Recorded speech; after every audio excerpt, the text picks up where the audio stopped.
eyes to behold the glory, to recognize the things that you've done for us, things that you've done for our forefathers and foremothers. Thank you for proving yourself to us, helping us to realize that you are where our help resides, you are where our help comes from, you are where our hope should be. Please help us to focus on you at all times, regardless of what's going on outside of us or what's going on within us. Please continue to correct us and clean us up. Bring to our attention those things that need to be addressed. Give us the focus and tenacity to do what we must do, so that you can continue to clean us up, restore us and repair us, put us to work. Help us to be yours, not just now, but forever. Help us to live in a manner to where it's easy for our children to walk on your path, to hear your call, to answer it in righteousness, being set apart from the wickedness of this world, the wickedness that has plagued our lineages for far too long. As we move forward today, I ask that you would add to us insight, understanding, knowledge, and wisdom, everything that you see fit is necessary for us to move forward with you. I ask that you would bless each and every household that's doing their best to behold you. All those that belong to you on the earth, whether they are aware of it or not, please help them to get on the right path so that they might be spared, not just in the judgment, but as this earth is judged.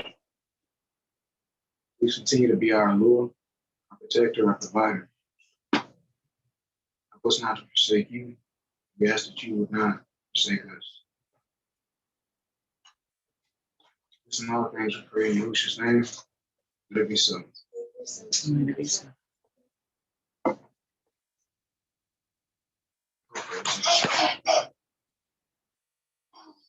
All praises. So,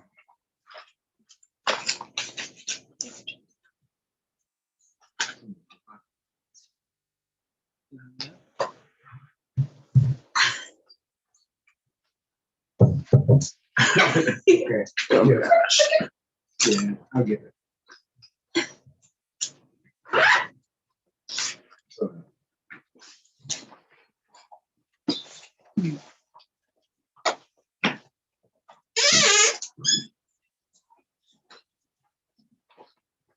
You recording?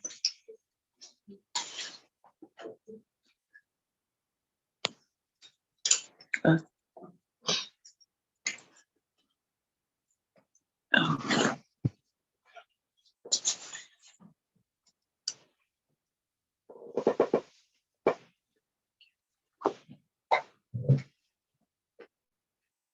all right, so it seems like a year ago, but like 2 weeks ago, we began this lesson.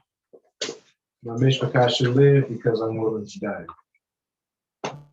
Trying to recap, we started off talking about Eden or the Eden experience outside of the kingdom after the fall of Adam and Hawa. With that being not just the dwelling place of Adam, but a condition of life with pleasure and delight stemming from righteous relationship or being in correct alignment with the Most High, with Yahuwah.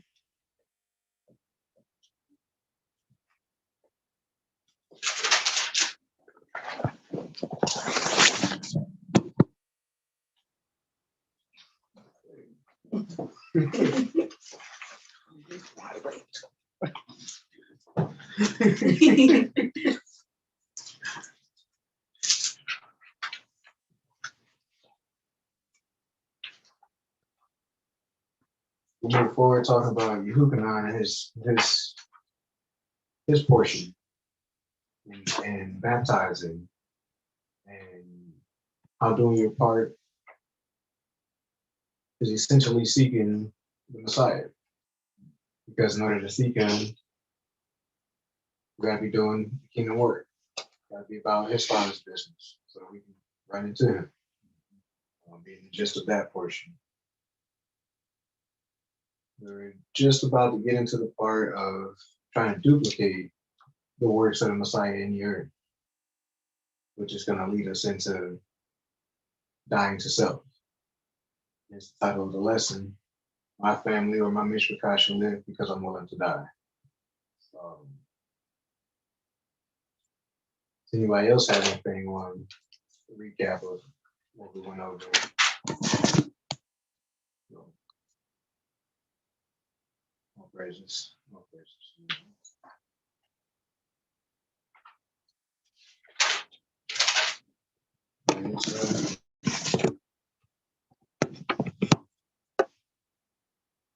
Pick back up in 1 Peter, Father Willen. 1 Peter chapter 4, verses 1 and 2.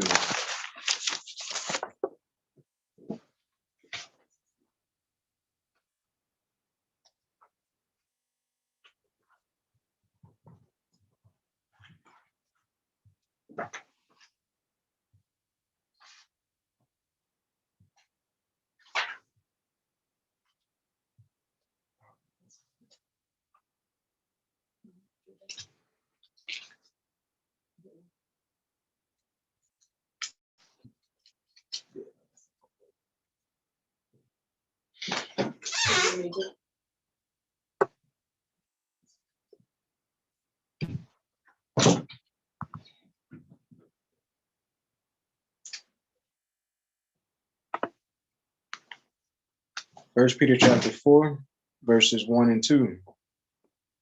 For as much then as Mashiach have suffered for us in the flesh, arm yourselves likewise with the same mind. For he that hath suffered in the flesh hath ceased from sin,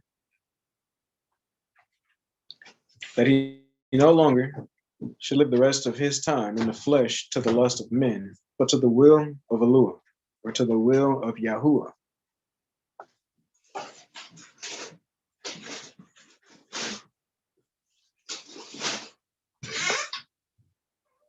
There's a total point brought out last night, Brother Alon, speaking on road rage and how easy it is to get flustered, thinking that, oh, since I'm alone, this is permissible.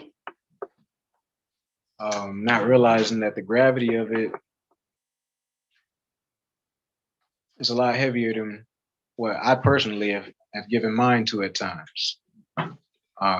That's the opposite of dying to self in those moments. And when we allow any other meditation other than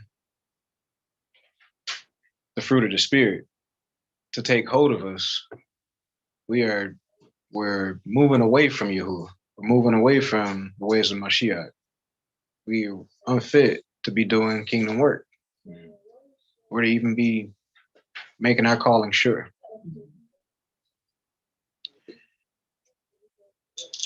For as much then as Mashiach have suffered for us in the flesh, arm yourselves likewise with the same mind. For he that hath suffered in the flesh hath ceased from sin. To arm your mind is to tame your thoughts.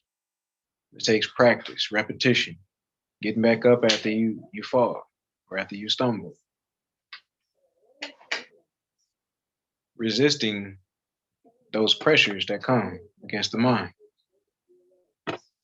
You said it multiple times, all it takes is a little compromise. That's all they're looking for. Door to be cracked so they can kick it wide open.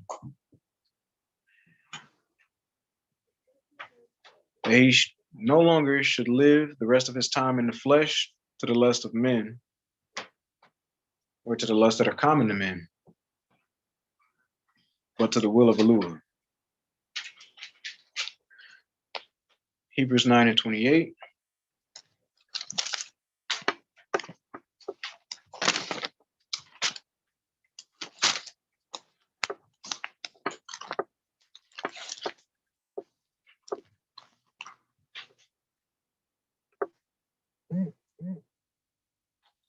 So Mashiach was once offered to bear the sins of many, and unto them that look for him shall he appear the second time without sin unto salvation.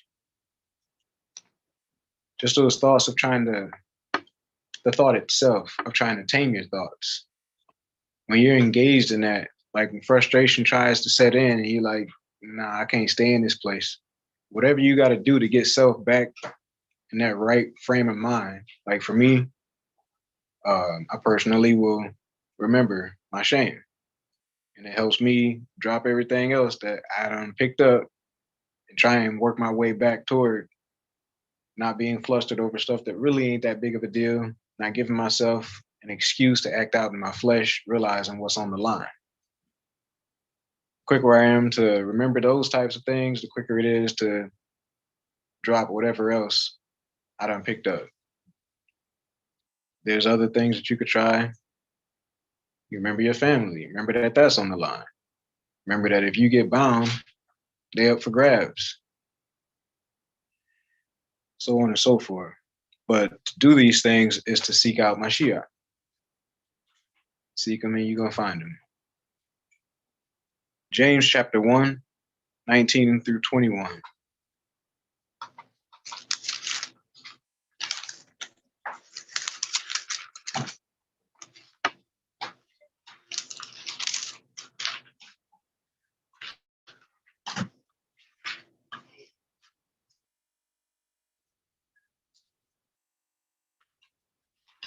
James chapter 1, verse 19. Wherefore, my beloved brethren, let every man be swift to hear, slow to speak, slow to wrath. For the wrath of man worketh not the righteousness of the Lord. Anytime I'm angry in my flesh, and ain't got nothing to do with no righteous indignation, I can't do anything to please the Most High, because I can't do anything to benefit the next man, woman, or child. Me overreacting to something that my children do ain't gonna bring forth the righteousness of the Lord. Probably drive them away. Me overreacting to anything a brother or a sister does, co-worker, you name it. It's unfit to make it into the kingdom. That's why it ain't gonna please the Father. Likely create a stumbling block, if anything. Verse 21. Oh, forgive me. As these points come up, if anybody thinks of an example, please feel free to throw it out there. Because I know I'm moving kind of fast. And yeah. All praises. All praises. Verse 21. Wherefore lay apart all filthiness and superfluity or those unnecessary things of naughtiness, and receive with meekness the engrafted word, which is able to save your souls. I think it was Psalm 141 that came up last night, and you got to the point where it talked about let the righteous smite me. Well, the righteous likely ain't gonna just smack you across the face, but it's likely correction based. You know, let them tell me where I'm wrong. Let them check me. Let them get me back on the right track if I hear it. Mm-hmm. You know what I mean? Same thing here in verse 21. And receive with meekness the engrafted word, which is able to save your souls. It may not be, a scripture that just comes out. It might be, hey, you off. Check yourself. I'd much rather that than to be judged by the Father. I'd much rather that than my household go up in flames. Because I don't want to hear the facts. Psalm 41. Psalm 141. All praises. Tells us in Luke 21:19, and your patience possess your souls. You gotta exercise patience in all these things, whether it's in traffic, whatever's gonna come our way, because the enemy's counting on us to self-destruct. The Father's looking to do with his people, we can't even, touch the surface of right now. But if we self-destruct, our portion in it is gonna be null and void.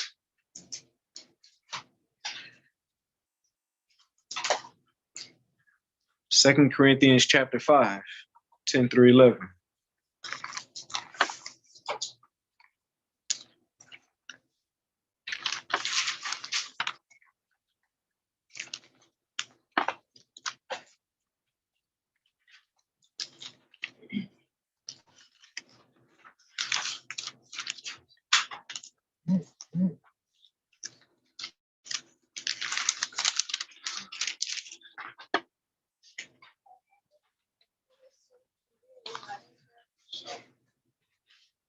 2 Corinthians 5:10-11. For we must all appear before the judgment seat of Mashiach, that everyone may receive the things done in his body according to that he hath done, whether it be told or ra, whether it be good or bad. Knowing therefore the terror of Elua, we persuade men, but we are made manifest unto Elua, and I trust also are made manifest in your consciences. Knowing the terror of the Most High.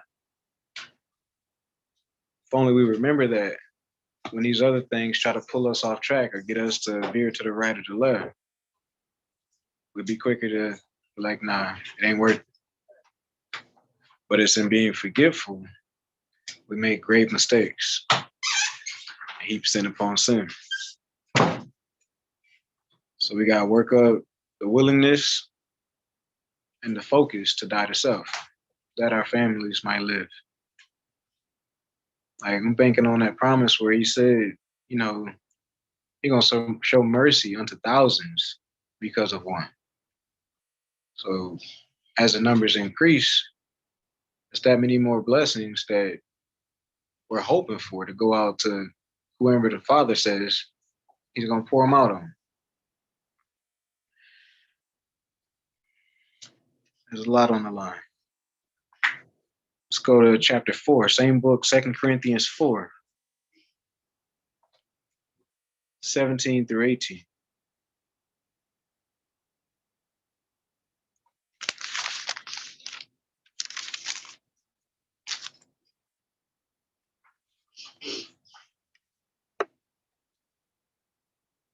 For our light affliction, which is but for a moment, worketh for us a far more exceeding and eternal weight of glory. Those things that come in, says the enemy should come in like a flood. Those things that come in to get us to either sway, compromise, or get off track, they usually come in at times in the form of a threat, something that makes us feel like we got to either protect ourselves or do something outside of what we've been commanded, as if Yahuwah ain't going to get the job done. Like, they try to come in quick, get us to work out of fear. But if we can gird ourselves, knowing that we're going to have to suffer something, be willing to suffer, then it's easier to focus on Yahuwah, focus on the task at hand, and not be shaken by whatever comes our way. Knowing that for our light affliction, which is but for a moment, working for us a far more exceeding and eternal weight of glory. Almost makes me think of the story in Maccabees. I believe it was the mother and 7 sons, where they all got put to death before her. Like tortured though. Limbs cut off, cooked in like this cauldron or skillet, basically, just to try and break their minds. But it was null and void because they were willing to suffer for the reward that was to come. Fully confident in Yahuwah. Those meditations. Now, if all I'm meditating on is entertainment and all the garbage that's on whatever website, I'm going to be weak when these things come in and try and get me to operate out of the flesh. I'm going to be more susceptible because that's what I'm feeding is my flesh.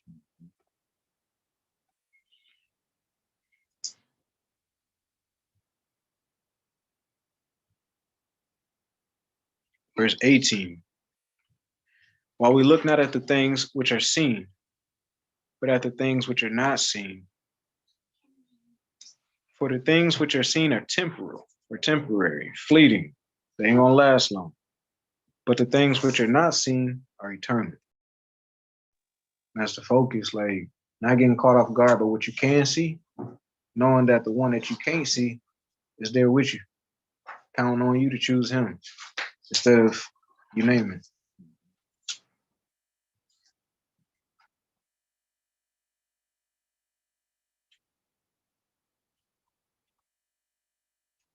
Galatians 5, 22-24.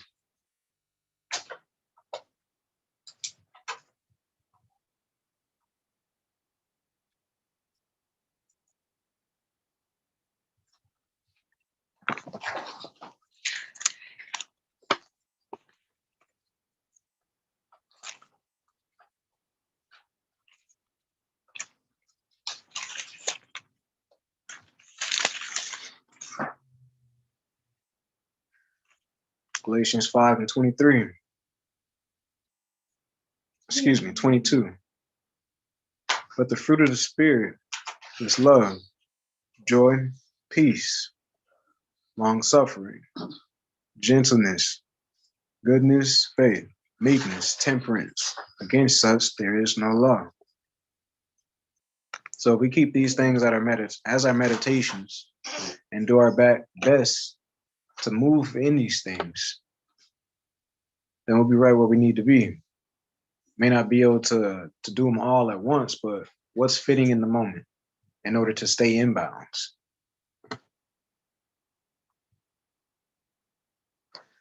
And they that are Mashiachs have crucified the flesh.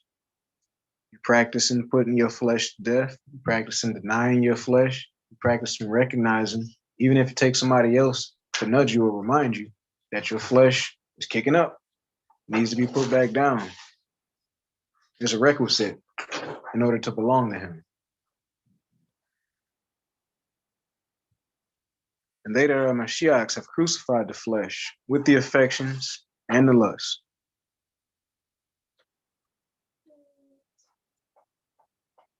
Keeping it moving. 2 Corinthians 13:5.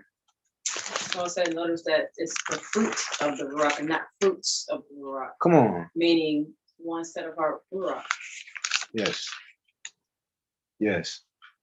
Of the Lord. And all these are one.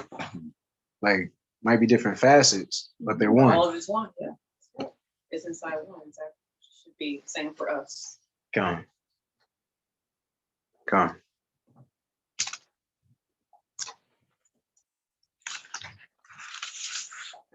So point brought out last night, I believe Sis was saying, if we say we belong to Yahuwah, then we should have likeness of character. If we say we belong to Mashiach, we should have likeness of character because we should all be practicing these things. We should all be practicing killing self so that Yahuwah ain't got to do it. Come. 13:5.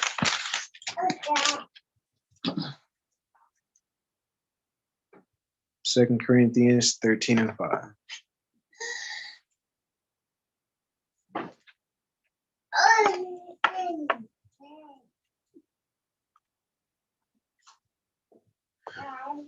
Examine yourselves, whether you be in the faith.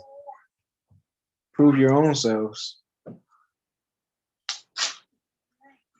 think it says something similar to that in James 1, talking about looking in that mirror and how detrimental it would be to not look in that mirror regularly, to not examine yourself regularly according to the standard. Examine yourselves, whether you be in the faith. Prove your own selves. Know ye not your own selves, how that Yahushua Mashiach is in you, except you be reprobates. So if he's in us, this is definitely not to be neglected. It's not a small thing. We need to be looking for him in us, looking for his works to be coming through us. Can't bear fruit of seeds you don't possess. So we need to be sowing these seeds in self regularly and maintaining them. Gist of it being, we can't liberate anybody else being bound ourselves.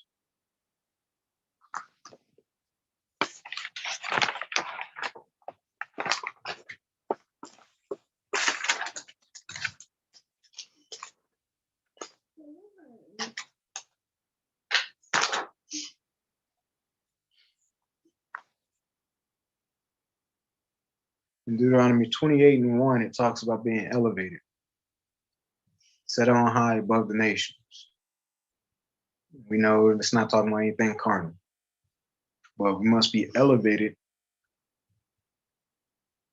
from being born of the flesh i.e., a son of man, progressing upward to the mark of the high calling, to become sons and daughters of Elu, going from being of the flesh to of his Ruach. This is the manifestation creation is longing for, and it's much deeper than quoting scripture. We got to get to know people and their infirmities. Mashiach got to know people and their infirmities. Then he did something compassionate about it, laying down his own life that they might live, that we might live. But if we can't perceive him, how can we mimic him?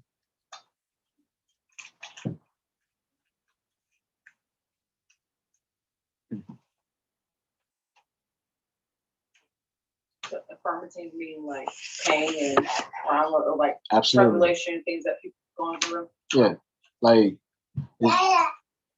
it's always easy to see. Well, it's easier to see where somebody is now than it is to see how they got there. And that's what I mean, like by their infirmities, like not the fruit, but he would look to the seed or the root of the plant. What is this rooted in? And as we commune with him, we'll get more in tune with being able to do this if that's what we're called for to do. And a lot of times it takes time spending time with individuals, Exactly. knowing our assignment and investing that time. Right.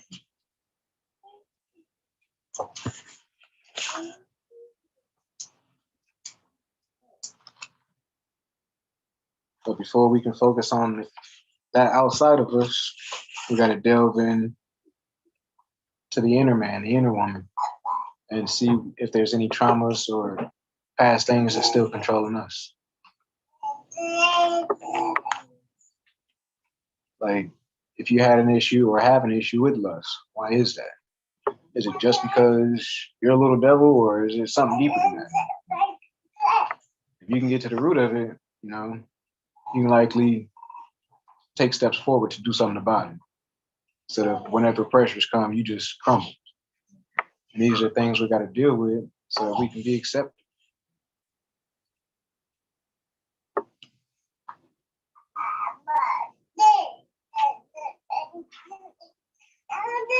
I look at my Yaladim, my little ones.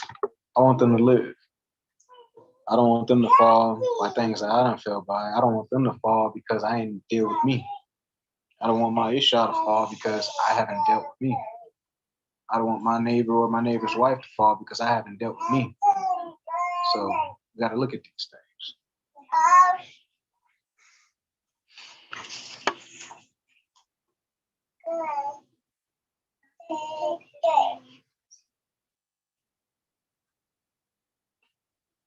John 1 and 18. John 1 and 18.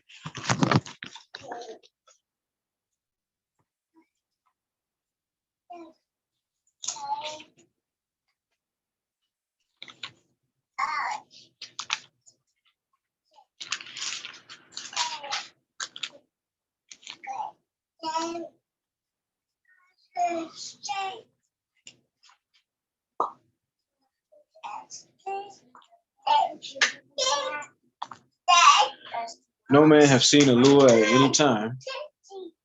The only begotten Son, which is in the bosom of the Father, he hath declared him.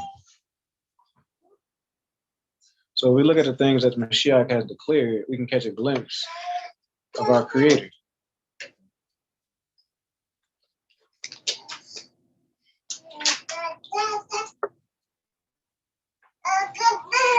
Romans 8:29.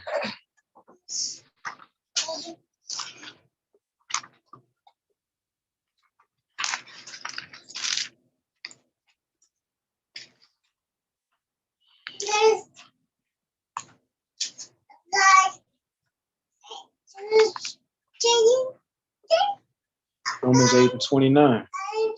For whom he did foreknow, he also did predestinate to be conformed to the image of his Son, that he might be the firstborn among many brethren.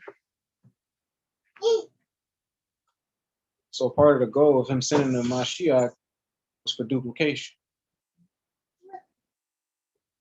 Duplication process. Being about the Father's business. Father being in the business of not condemnation, but restoration. Like, in actuality, we ourselves. We don't try to beat them up. This is how you come back home. This is how you get accepted in my presence. This is how you're going to get ushered into the kingdom. Those things, that's not him condemning us.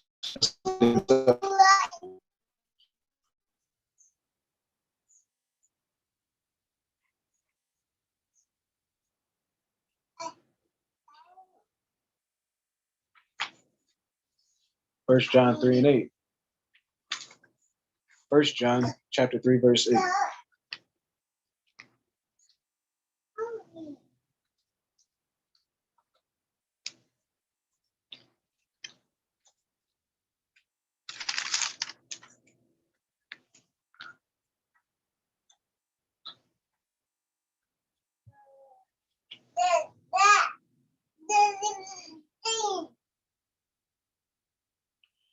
He that committeth sin is of the devil.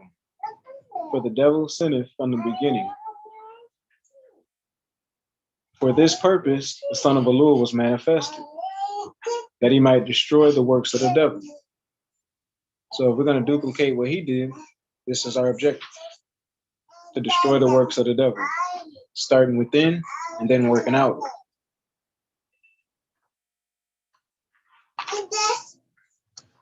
Romans 8 and 19.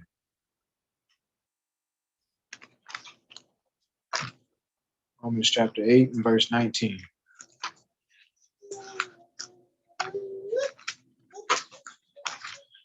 My Mishpacha shall live because I'm willing to die.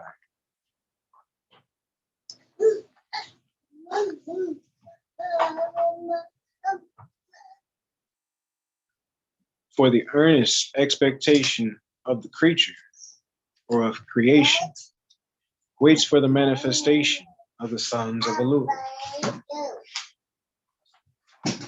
For the earnest expectation of the creature waits for the manifestation of the sons of Yahuwah.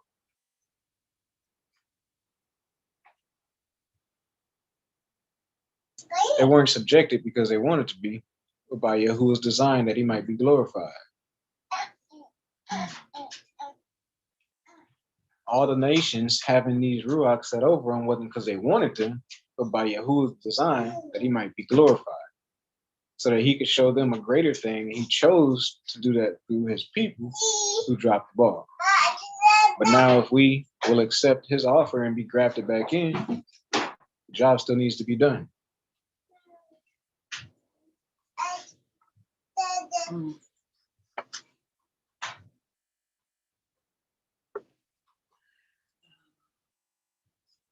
Absolutely.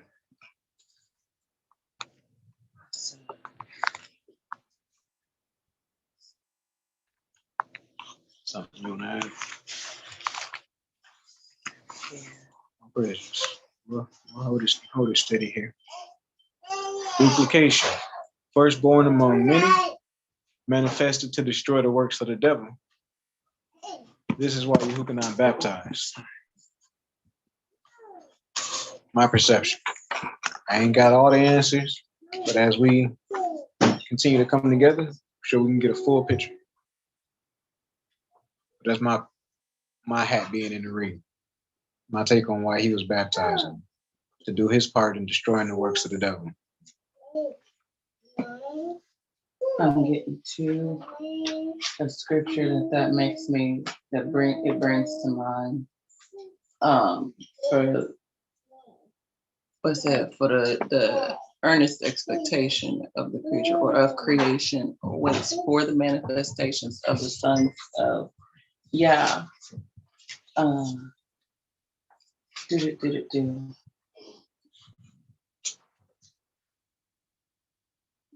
And from there, it just made me, and from there, it made me think of John chapter 1, verses 11 and 12, Well, we can go to 11 through 13. 11 through 13. Oh, praises. John 1, 11 through 13. Yeah. So if the earnest expectation of creation is for the manifestations of the sons of Eloah, or the sons of Yah. It says he came unto his own, and his own received him not, but as many as received him, to them he gave power to become the sons of Yah, even to them that believe on his name, which were born not of blood, nor the will of flesh, nor the will of man, but born of Yah. Come on. And so that's what the creation is waiting on. It's waiting for those who have received Hamashiach, mind Hamashiach, circling it right back to what you started with. 1 Peter 4, 1 through 2, Mashiach suffered, arm yourselves with this same mind. Mm-hmm. Not that we got to go and be slaughtered and die, and no, but are we willing to put self aside for the creation, for other people? Are we willing to die that our Mishpacha shall live? Are we willing to put self away? No greater love have this, and a man lay down his life for his friend. Put aside my will, or put aside the things that I want, and put my life, and put aside my desires, and not only see about my well-being, but as it says, seek not your own wealth, but seek, not only your own wealth, but seek another man's well-being, or seek someone else's well-being. So after you taken care of, and after you straight, are you making sure somebody else is straight? Are you putting down, yourself and your desires and everything that you want to do for the sake of somebody else, being made whole for the sake of somebody else? It's just, that's just what it made me think of. Yeah, that's told. Like it says, this is the earnest expectation of creation for the sons of Elua to be manifested, so that correction can come forward. Like I don't know, because I wasn't born in another nation, but how many of them Viking children was like, isn't there another way? Like, you know what I mean? Like, but nobody shows up to show another way. Longing, mourning. Like I remember growing up in the hood, and those were some conversations like It's gotta be something more than this. seasoned thugs, for lack of better terms. Like, man, if I had another shot, I wouldn't mess it up, right? If I had another way, I would choose it. But being all they could see is those for their options. Yeah. Choose the best of what's presented. Yeah. Yeah. Yeah. Earnest expectation.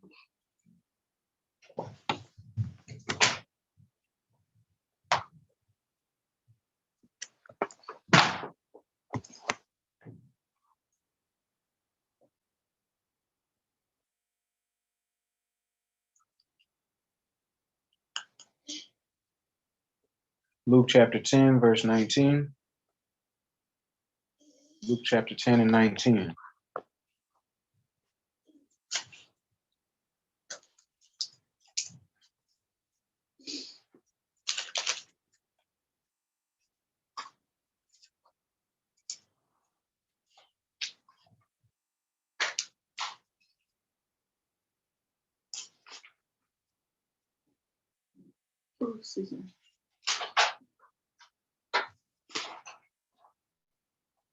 Behold, I give unto you power to tread on serpents and scorpions, and over all the power of the enemy, and nothing shall by any means hurt you.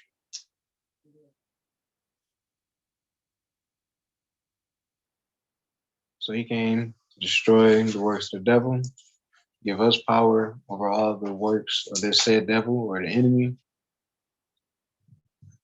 All praises. That's accessible. But what are the works of the devil? What are the works of the enemy? What is his power to be used against?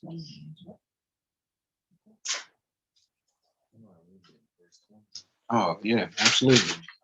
Verse 20. Notwithstanding, in this rejoice not, that the spirits are subject unto you, but rather rejoice because your names are written in heaven.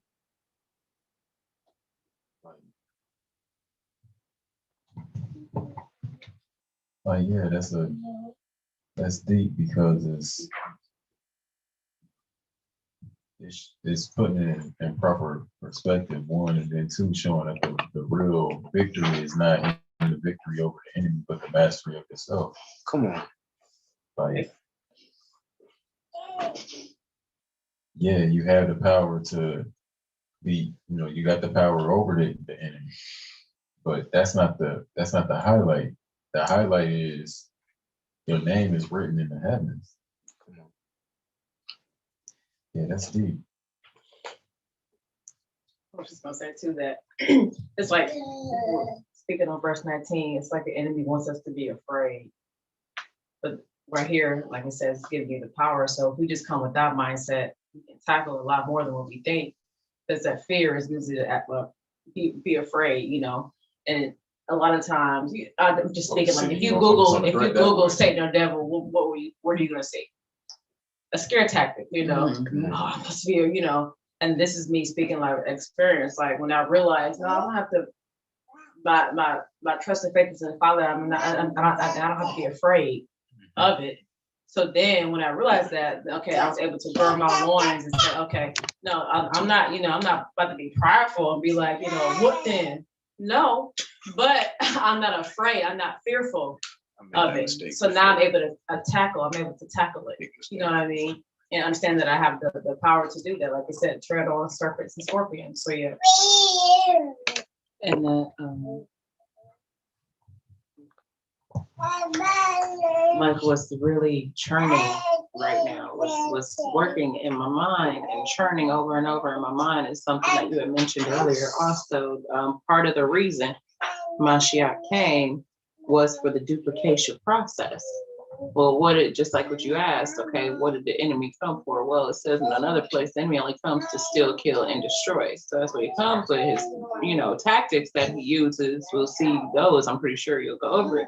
But part of the duplication process, I'm just thinking, all right, what did Mashiach do? Yeah. What are we required to duplicate? And so he grabbed a book at one point in time, opened it up to Yeshayahu and said, it has been given to me to loose the bands of the wicked, to preach the good news, to do this, to do that. And so if we are part of that duplication process, because we have accepted or received him when he came to us and have put on that mind of suffering, okay, no, there's a higher requirement. Not that we gotta suffer, and because I think sometimes people will get it in their mind, okay, the suffering is literally, non-violent by any means, that whole picture in our mind. We gotta sit there as sitting ducks. No, not necessarily that. It just means we have to understand that there's a higher requirement on us to be under, dare I say, like be under more self-control, to be under who's people. Yeah, there's a higher requirement of us. That's the suffering. Understanding that there's much more, to whom much is given, much is required. That's the suffering. Understanding that higher requirement is a thing, and accepting that requirement. That don't mean, no, I gotta come just let you be shooting me, let you be beating on me, let you be doing that. No, like not all the time. Like a lot of the suffering is the suffering you have to do to actually get to know what somebody's struggling with. Like, right. Like how long before I say something, Father? Exactly. Like the verbal suffering, like we got to deal with that. We got to deal with the words, but in getting to know the Father and in doing that, and like microcosm in our own home first, when we start there, we can see how it always comes full circle. Yeah, I'm gonna deal with your words. Yeah, I'm gonna deal with your attitude right now. Yeah, I'm gonna deal with how you do. I'm gonna deal with how you doing me right now, because I know it's gonna come full circle, and I'm gonna understand more later. And I'm gonna get the picture. I'm gonna obey first now, and I'm gonna get the understanding thereof afterwards. And I know it's gonna happen because it's written that it happens. It happens. And so yeah. So yeah, that suffering, that dying to self is all right. I can't just be out here willy-nilly, out here shucking and jiving, out here, YOLO. I can't be out here doing all of that extra. There's a higher requirement. Because if I want to be considered a son or a daughter of LOI, if that is a thing to me, I got to behave accordingly. Should you continue to sin because of mercy? No. But yeah, forbid. Exactly.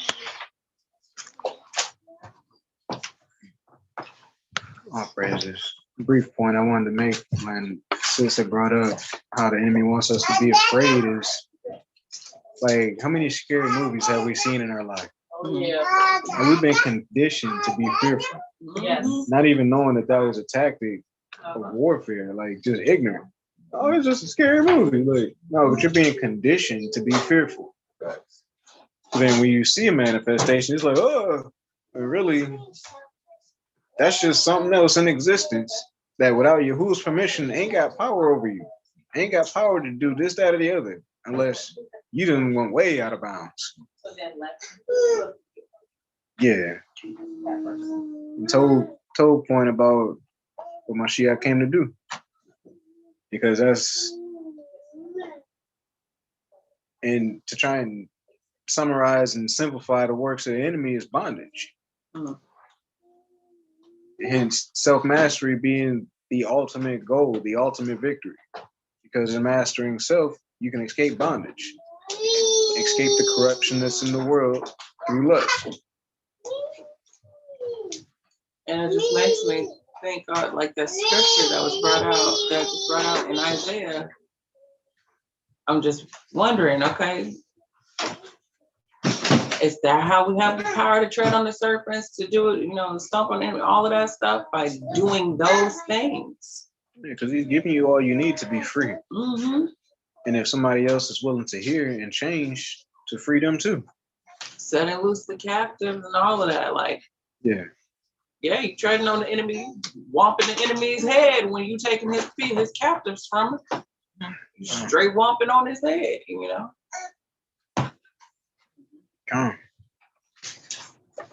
Come on. Like, we're gonna do our best to rear up our children, and ultimately they gotta make their decisions. But the more uprightly we walk as an example, the more likely they're gonna see benefits in our lives from walking that way, making it easier for them to choose that rather than what the world might offer. And as I said, another thing, like what Sis was bringing out about the enemy wanting us to be afraid, wanting us to be fearful. Fear houses torment. Yeah. And that's what I was thinking on when you were talking about it. When Sis was talking about fear holds torment. Yeah. Mashiach didn't come. You're not gonna be able to be set free. Wow. If you're tormented all the time, if you in torments, and you don't know what's tormenting you, it's gonna be hard for you to break free out of that torment, But Mashiach didn't come for us to continuously be tormented, because I like the way you put it.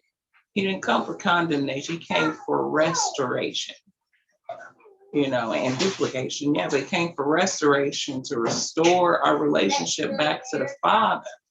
He came to remove us up out of torment, and people were not receiving it at that time or understanding how we continuously were in torment, because they didn't understand how he came, what he came to do. They didn't understand him. They didn't perceive him. So they did not receive him. So yeah, it's something else I was thinking of. And you do want us to be tormented all the time. And it's not funny, but it's ironic that as much as he might want that, that can't be our reality without us giving in to whatever's going to cause our torment.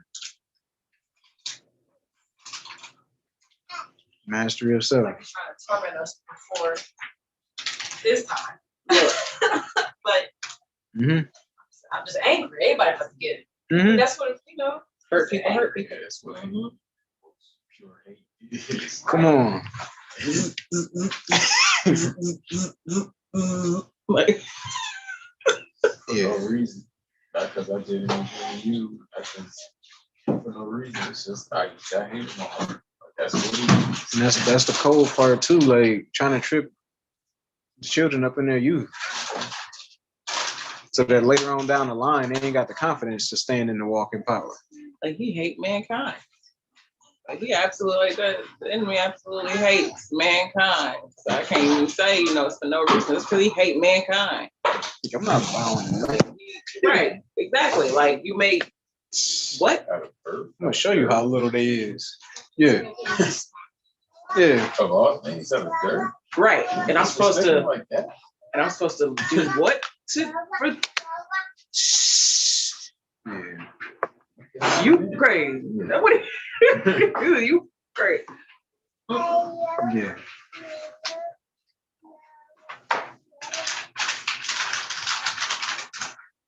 Yeah, bondage.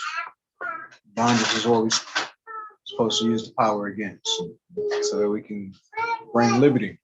For where the spirit of Yahuwah is, spirit of Elua is, there's liberty. So as we master self and walk in that Ruach, and that Ruach flows freely through us, wherever we go, somebody can tap into liberty if they so choose, if they got eyes to see the opportunity, or even just give ear to what we might be led to speak. All praises. 2 Timothy chapter 2, 19 through 26. 2 Timothy chapter 2, 19 through 26. I'm gonna ask for y'all's help to chew this up. I like this particular one. Claim this acceptable day of Yahuwah, saying, hey y'all, we ain't gotta walk in condemnation no more. The whoopings done been passed out. We have an opportunity to return to the Father. Let's bring liberty to those who will receive. But we gotta be fit for battle. Yeah, that's clear.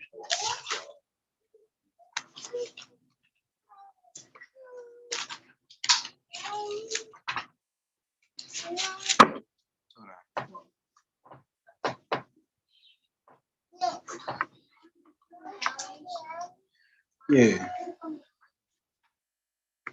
My best not to get caught mentally slipping. Not leaving doors open. I brings it up, and I love the way you put it, because that's literally what it is. Not being unaware of how the flesh will be on autopilot. Like you think, oh, I'm told I've been meditating on you all day. You done got a little tired, and you ain't batting down the hatches, and you done got caught slipping. Staying aware.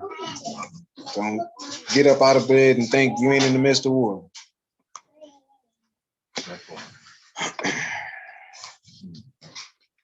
The enemy make you look like a fool. You try to explain your way out of it.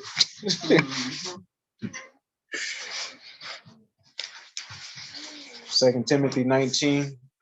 Excuse me, 2 Timothy 19. 2 Timothy chapter 2, verse 19 through 26. What Bible you reading? Mine don't go to 19. read. Right. 2 Timothy chapter 2, verse 19. Joseph Smith Bible.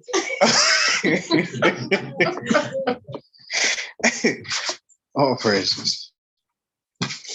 Nevertheless, the foundation of Yahuwah stands sure,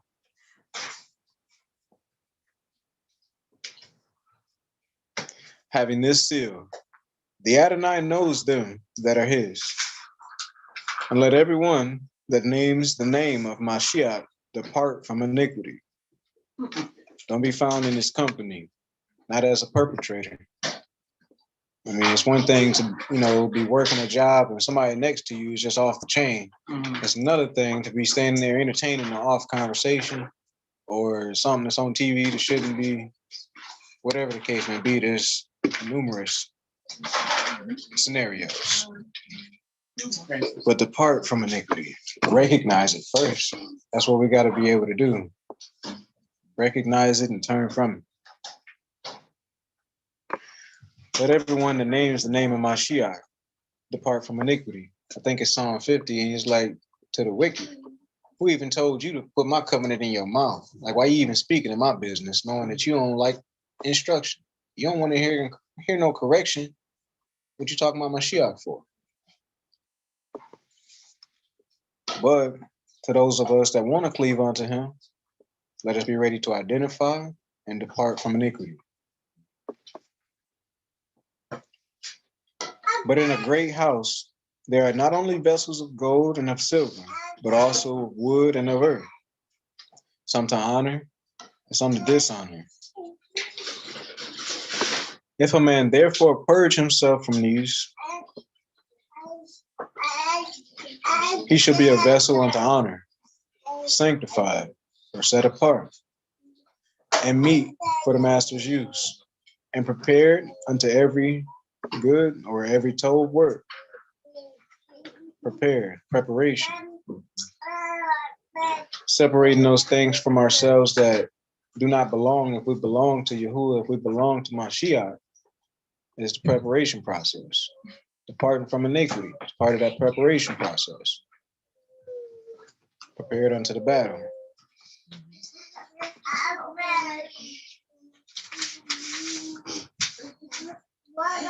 Flee also youthful lust.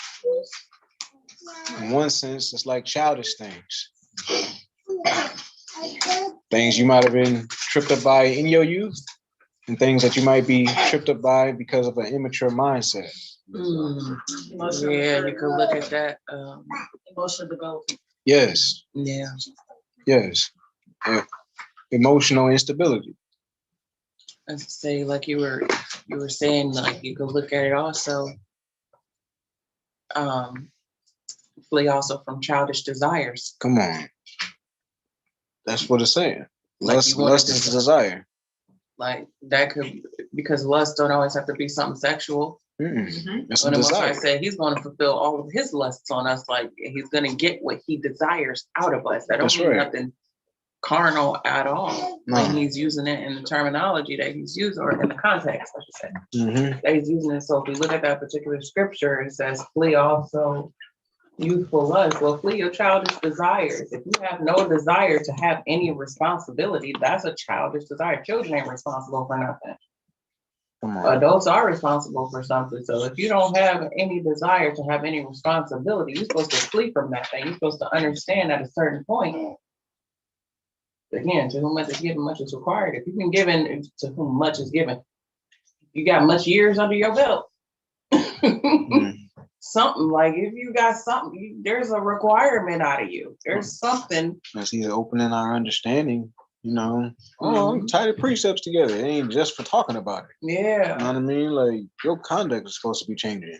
Yeah. And then just because you changed it then, don't do like I've done and foolishly think you ain't gotta keep up with it so that it remains changed now. Yeah. It's a continual maintenance. And the things that need to be maintenance, that inventory list grows. Because while we in this flesh, it's gonna keep trying to rise up. Enemy gonna keep presenting what he presents, but it ain't his fault if we accept it. That's all on us. Because he's doing what he's supposed to do. He's approving measure. Like I think I said it before. A lot of times we misunderstand who Hashatan is. We think, oh, the devil, he's evil. He ain't got to know. Yeah, he is kind of evil, but he has a purpose. Like he legit has a purpose. He is still a son of Elohim Yahweh. he's still his son. So I mean, Most High have still found a purpose for him. And it's not for him to just go away. No, it's for us to understand, oh no, it's my trial time right now. It's my proving right now. Yeah. Seasons. Yeah. Recognizing the season that you're in. And so yeah, we gotta understand also who it is that's doing the proving and what manner, we're being proved in and so on and so forth. Like that's his purpose. He there to prove the people, to prove us. Well, you said you're gonna do this. You said you will do. Let me see if you do it in this skin for skin. Come on. Let me see if you'll do it under this circumstance. So are you saying that even the works of the devil work to our good? Yep. Like, that's what I was gonna say. It's like it's the same thing as a relationship with us in a nation. And then we see even if there was one point because of our disobedience that the Father is like, I'm gonna make sure we leave some of these nations around just for this purpose. Yeah. So it's like, yeah, they might go a little bit past what they were allotted to do. That's between them and the Father. Come on. He's gonna rectify that. Yeah. But they have a purpose. Like he calls, he said, nah, I'm gonna send out the alarm to the nations and let them know it's a target on y'all back. Come on. It's a free for all because I ain't with them, so come deal with them. Families of the North, come. Like that's their purpose. So yeah, it's definitely, but through the captivities and through the trials, like you said, it's an opportunity for us to be proven. It's an opportunity for us to be faithful. It's an opportunity for us to become, the vessel of gold and of silver. Come on. Instead of the wood and earth. Yeah. That can be shattered or burned up. Yeah, but it all comes down to it's the one thing that he's always given all of mankind is free will. Come on. So like that's how he determines and knows, because he knows what he made us and what he formed us to be. So it's like it's up to you whether or not you're gonna walk in this thing or not. It's up to you whether or not you'll answer the call. That's right. Like it's up to you if you'll, come back and seek me. Because I'm gonna give you free will. Hey, do what you want to do. But those that have a heart after me, they're gonna seek me. My sheep know my voice. That's right. Did not 10 get cleansed? What other 9? Come. Oh, forgot you was purged of your old sins. If I could add, land back a little bit more, because that's a total point that you brought out about the nations being left there for the proving. And I will bring enmity between her seed. Come on. And your seed.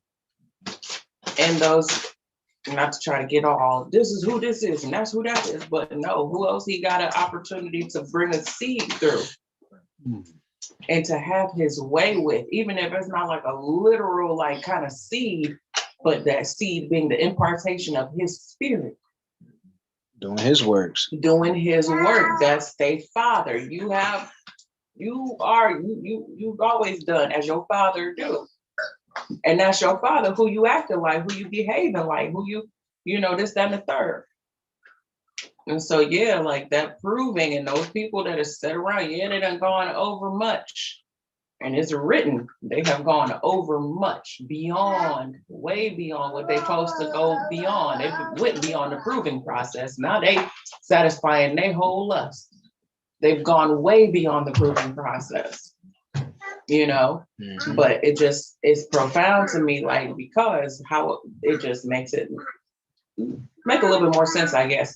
When he said, I'm gonna put enmity between her seed and your seed, talking to the serpent, because the serpent seed are gonna be the ones who's acting like the serpent, coming to steal, kill, and destroy, and there's enmity between them.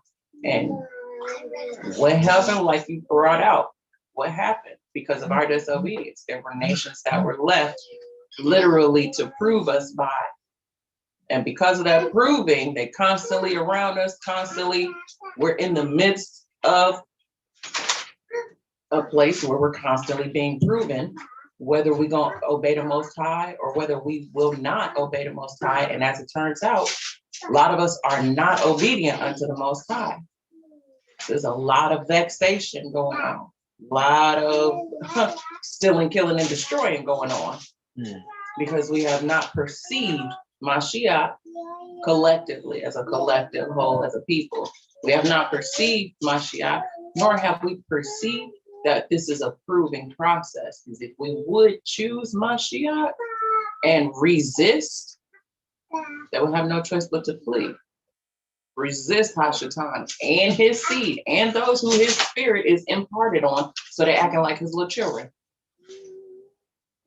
They would flee. Yeah, I think that was a brief but told question you asked. We're not 10 cleansed, where are the other 9?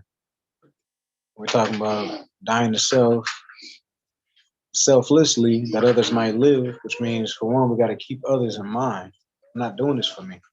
So when the enemy comes trying to offer me something, no deal, because I'm not in this for me. Where are the other 9? Where's their gratitude? And us suffering for righteousness' sake is a manifestation, an open show of our gratitude for us being cleansed. So not forgetting where we come from, not forgetting what he's, or what we're hoping that he forgives us for, and showing our gratitude when the heat's on. I need like a dry erase board hanging before my face when I go about my business. Maybe not so much when I'm driving, but yeah, constant updates. Like one of them things they had on Dragon Ball Z, where all the information. Yeah. Reminding me, you were forgiven of this. Don't forget. Suffer that. Shut the face.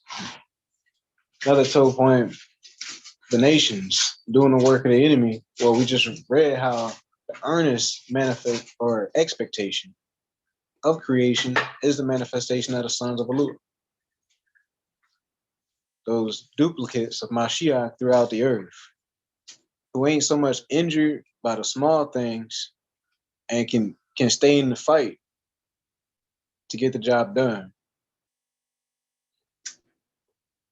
No, not all of the nations is going to be saved. Neither is all Israel. But for those who might be saved, us not getting so caught up on what has been done, knowing that Yahuwah is going to balance the scales, so I ain't got to hold a grudge. Therefore, I can mix it up with you and let you know, yeah, he's going to balance the scales out. But there is potentially a way out, as it is written. Come. Oh. It helps you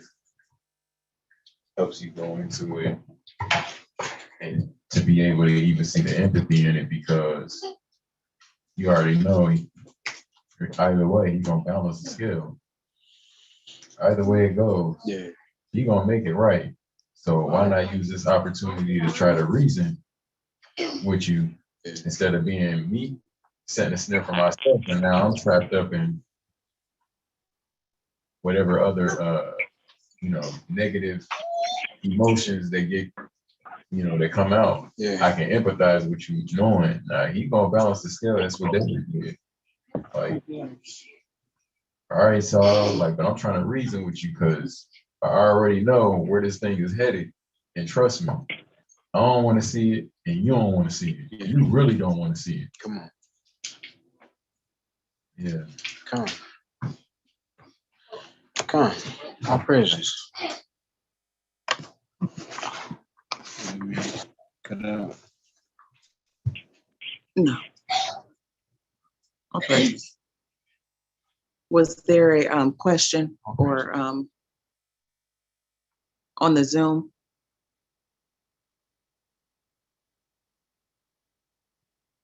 I just want to take that time to acknowledge if someone is unmuted with a question or anything like that.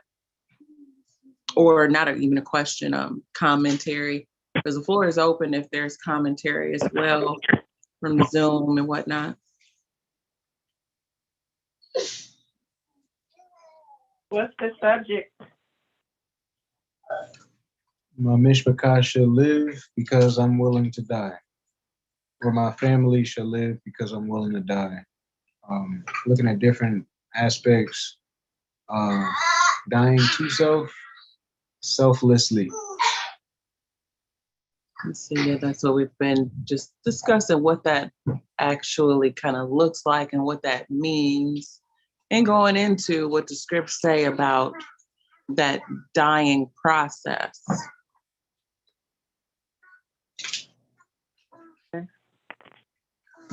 Shalom, everyone. I didn't even say hello. Shalom. Shalom. Shalom. How are you? Okay. Yeah, I think that's a powerful manifestation. I'll praise it. It will become a powerful manifestation to engage in the powerful meditation of not being in it for yourself. Because when's the last time one of us sinned based off of what somebody else was offered? The enemy's gonna come and offer you something personally. When he was doing what he did with Mashiach up on the mountain, that was all about Mashiach. Mashiach wasn't in it for himself. Not only that, he was setting examples for us. Rely on what's written. Rely on what's written. Let this be your meditation. That's what's going to come out when you're under pressure. Yeah. If we keep the mindset of not being in it for ourselves, we can keep a dog in the fight when the enemy comes in like a flood.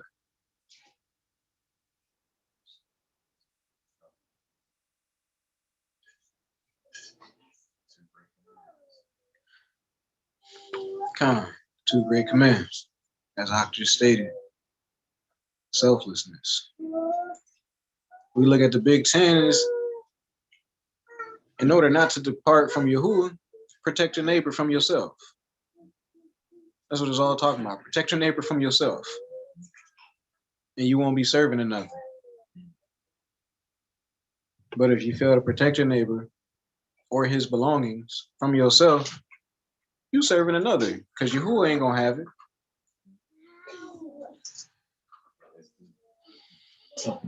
Protect your neighbor from you. Mm-hmm. That's deep.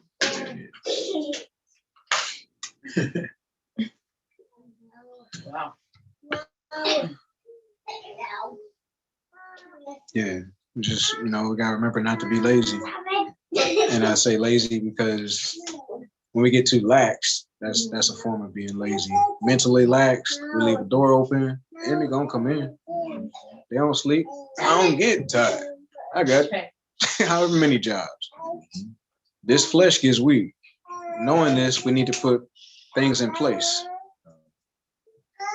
Measures and countermeasures. Yeah.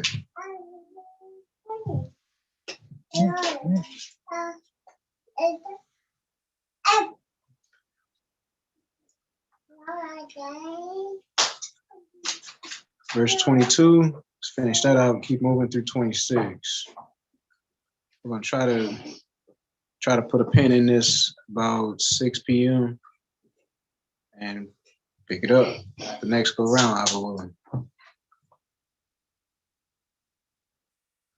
Flee also youthful lust. We said that could be, things that snared you in childhood, or as an adult, immaturity and desires that are based in immaturity. That could be anything selfish. Because when it comes to Father, he's looking for us to be selfless. But follow righteousness, faith, charity, peace. But follow righteousness, belief, love, peace, with them that call on El Yahuwah out of a pure heart.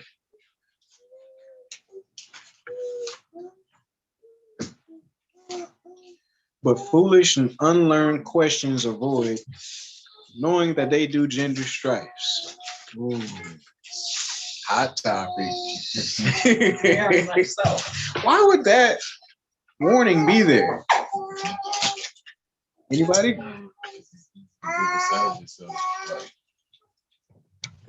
Because it's easy to get beside yourself, like, and it's easy to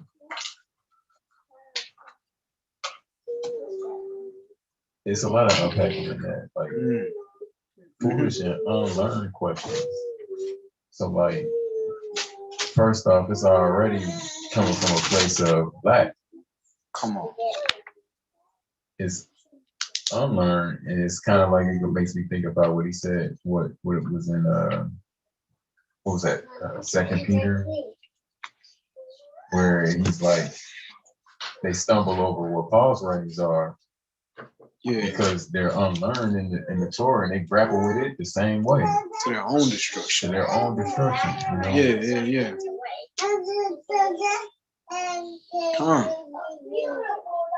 Not realizing they're trying to undo what Yahuwah set in place.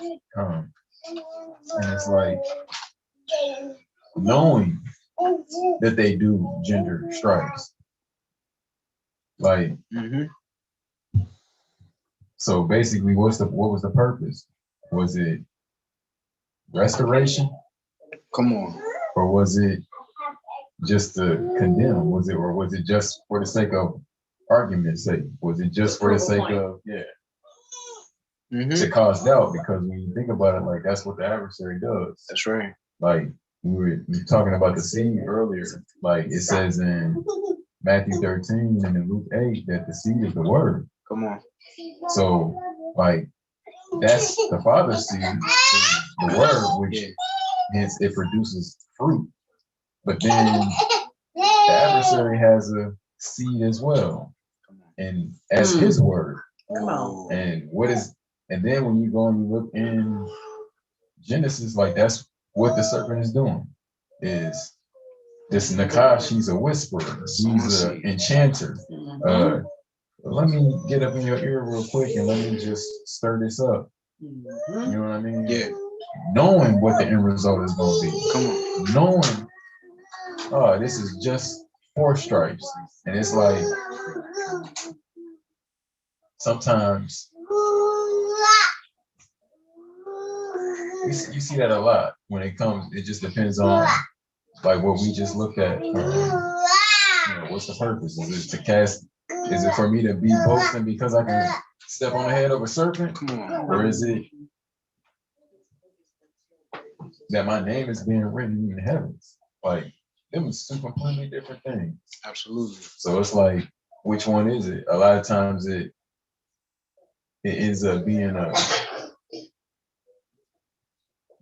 debate and strife thing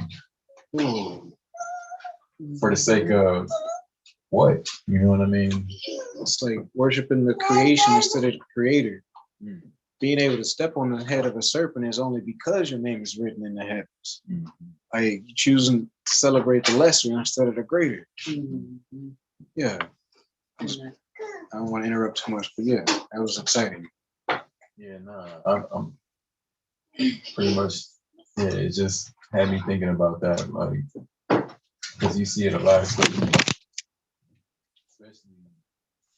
quote unquote in the walk, you do see it a lot, and a lot of times it's debate and strife over, like we were just talking about that earlier, like a lot of times it's debate and strife over, and it's not pertinent to salvation.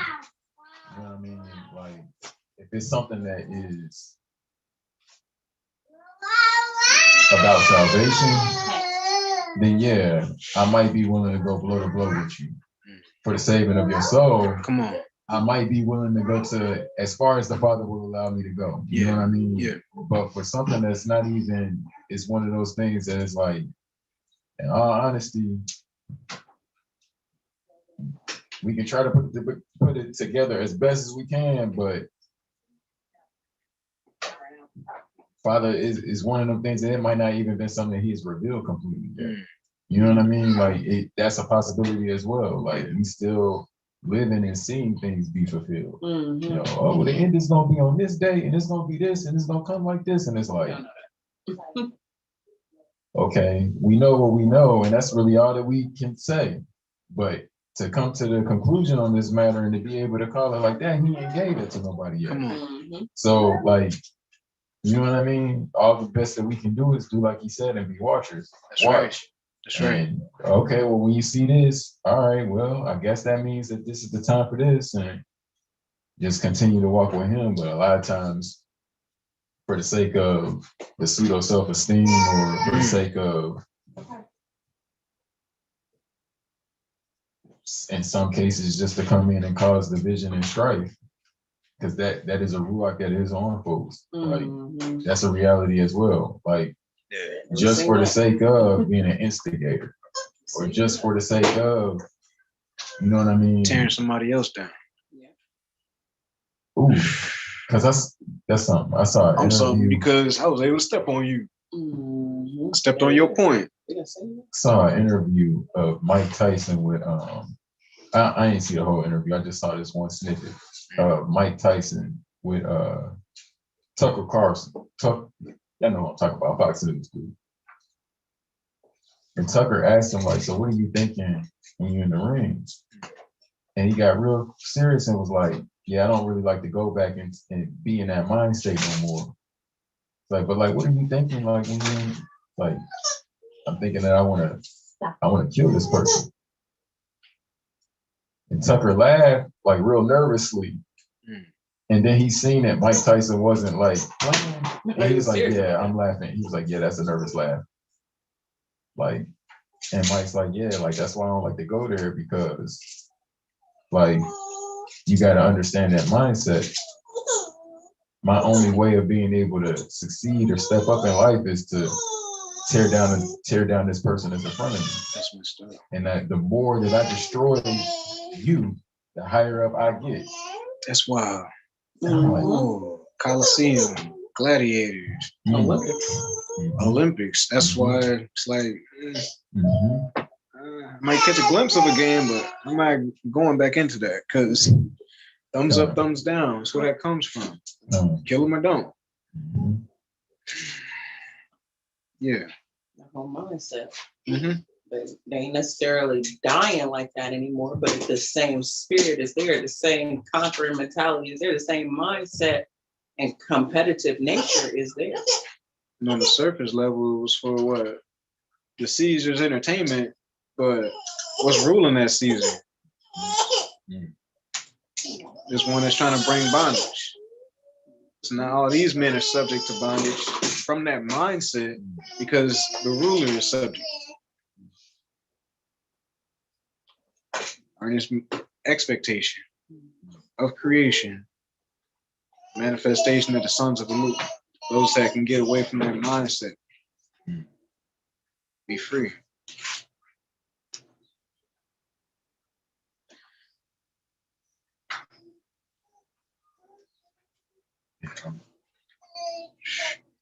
Yes. Thank you. Yeah. Totally for sharing that. I just wanted to revisit that point that you made in regards to the word being the seed. So now he's putting enmity between the seed of the two, between the words of the two. And you will bruise his heel, so you're gonna alter his path. But he's gonna bust your head, because that word that I put in, my seed, is gonna tread on you, it's gonna stomp on you, it's gonna give permission to bust your head wide open. So your word is gonna alter the path and the direction and the trajectory of them, but they can get back on path. They can get back on in the correct trajectory. I just wanted to revisit that because that's profound. Yeah. If the seed of Most High is the word, we find out through that parable, like you said. So yeah, the seed of the enemy, another word, we can see that implanted in the garden from the very beginning. You know, those alternate words. Did he say that? Did he really? Implanting that seed, that thought, that word. Yeah, it's powerful. I hadn't seen that before. That is awesome. No, baby. And if that's the seed, so now we look at literally, like, I don't know, to me, it's bringing it full circle. We're able to see even more though, like that. What's the proving process? I'm gonna tell you something that's completely against and we see that in action, like we see it day in and day out. You know, we get certain people put in our faces to, you know, like dangle a carrot, like this is what you should attain after, this is who you should aspire to be like, this is what, you know, that's why they even set people up in the first place. But they have to be submitted in some way, shape, or form to the system, to these ruachs. Come out and hurt my people. Yep. Stop depending on her, my people. And so now that whole thing, we see how certain things and certain people, certain ones are getting set up over us, showing us and telling us this is what you should go after, imparting or implanting an alternate seed, because know what the Most High said, that's not what we should strive or aspire or strive to be like. He said that's not told. And so now we also can see, I think you and I were talking about at one point in time, like everything literally that is put in our faces is Baal and Moloch worship. Yeah. We can literally see that with that, like literally right now, we can see that with this whole Baal Inciaga situation, how it's, you know, made manifest like that. I even went deeper into the whole, and I'm like, yo, everything under the what is it, LVMH brand, Louis Vuitton, Moet, everything under that, the label, the branding, in some way is questionable at least. Like you look up what all of those names mean, in some way, shape, or form, they're giving homage to their deity. I looked up all of them names. I said, oh, wow. You said Laurent means something real weird. Louis Vuitton means something real questionable.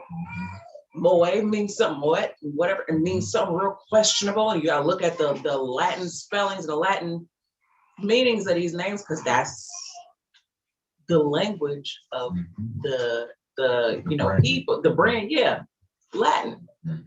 Where they speak Latin at? The Vatican, Rome, still, that's the language.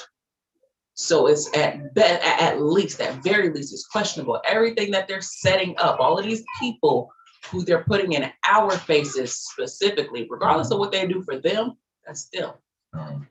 So I think I was saying at one point that Baal worship, that Moloch worship, detrimental to us when we do it. Yeah. Deadly to us. Rewarding for them. Momentarily rewarding, yeah, regardless. It's still gonna be detrimental, but and for us, it's not even momentarily rewarding. The consequences for us is that much more because we're supposed to be the light. Expectation. Yeah. Yeah. It's like we was reading last night. Like, yeah, they do that in their land, but don't you do it? Like, meanwhile, they about to get cursed out of this land. Exactly. Like, it's done caught up with them. Like he said, even when he told Abraham when he gave the covenant, like, but it's gonna be 400 years.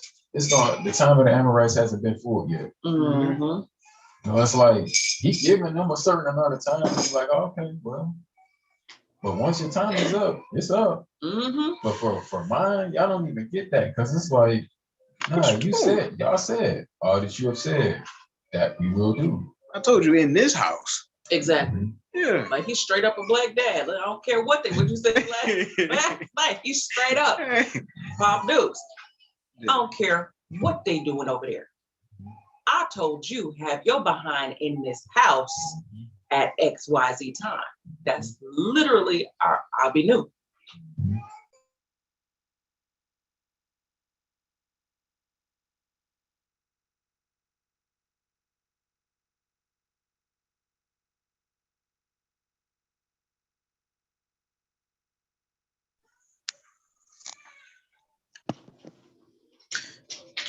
All praises. interesting that you brought up the Baal worship, and it's got my mind going to a place where let's start this off talking about the eating experience. Mhm. Experiencing pleasure and delight in your life, although there might be utter turmoil going on around you. But Father being so big that he could allow you that experience even before the kingdom fully manifests.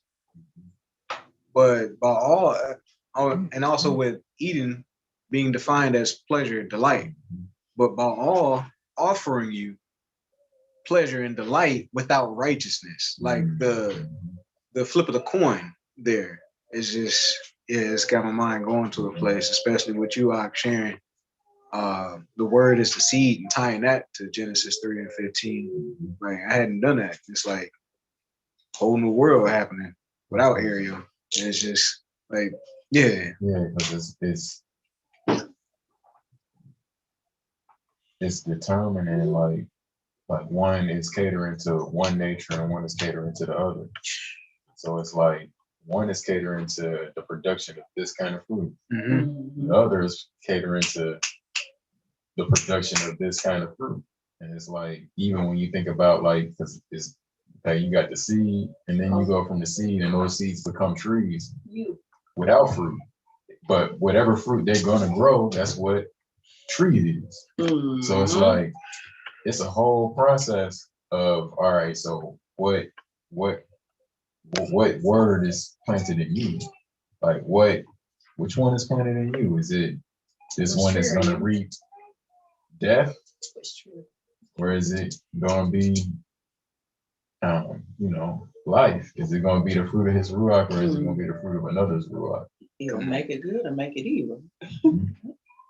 Which was, it's a whole, like, really that whole garden scenario is like so much, because here you got this tree. Now it's supposed to be, now how it's supposed to be is, okay, this tree produces this tree produces this tree produces this, and then there's this one right here that's got this combination of polar opposites. Until pride was found in him.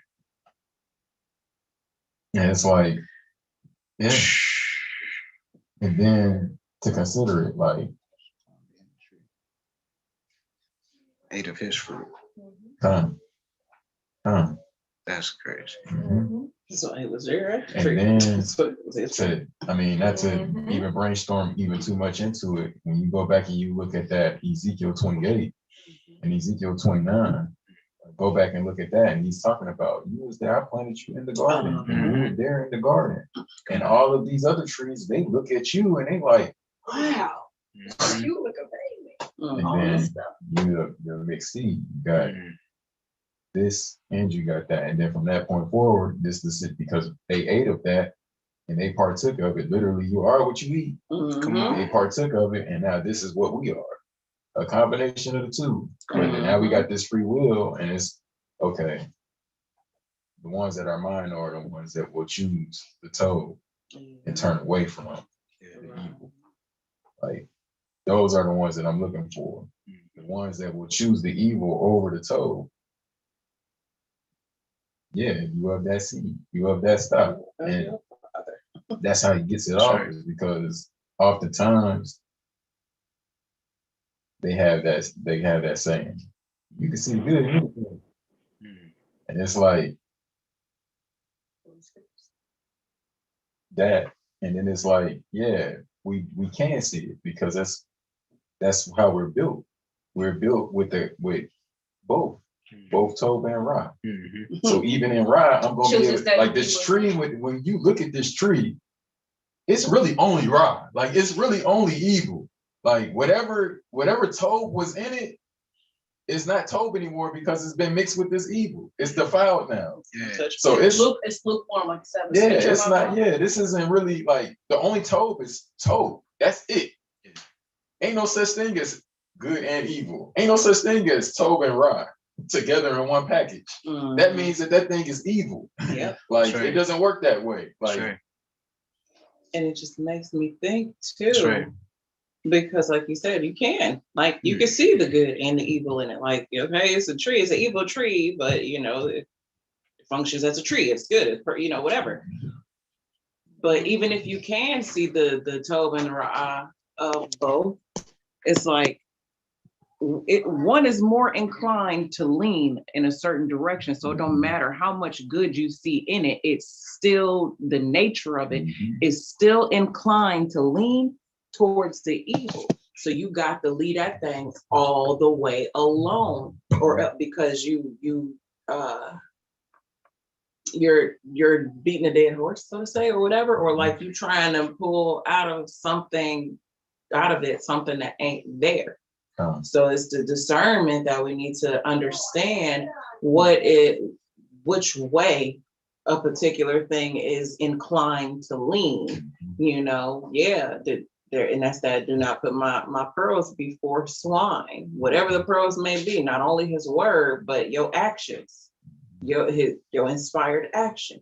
Don't put that before someone who's inclined toward evil, thereby, what it's saying in the scripture, help not an evil one. Thereby shall no good come to them. Understand who it is or that you're helping, know to whom it is you do good, and all of that stuff. Because if that one is more inclined toward evil, now you putting pearls before swine, you doing all kind of stuff like you're not supposed to do.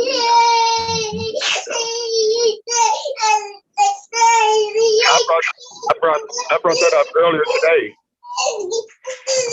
When I was talking to another brother, and I was reading Ecclesiastic, because we were talking about it last night, and how we call up there trying to do things that's going to be nice for people, but yet we know that these people are going to do stuff with, they're going to take our alms, or they're going to take our blessings that we give them and use it for evil. But then we turn around and get a curse behind them because we knew what they was, because we knew that they weren't right. But yet we're going to tell them, listen, if you do the wrong thing with this is on you. When all actuality, when you give somebody something and they do something wrong with it, and you already have an inkling that they're going to do something wrong, you enable them. Therefore, the curse falls on you. I read that in Ecclesiastes today. It just backed me right on up with my feelings last night. Oh, praises. Absolutely.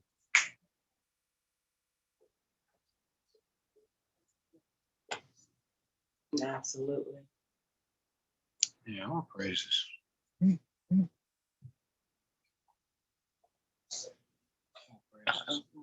Sorry. But foolish and unlearned questions avoid, knowing that they do gender strifes.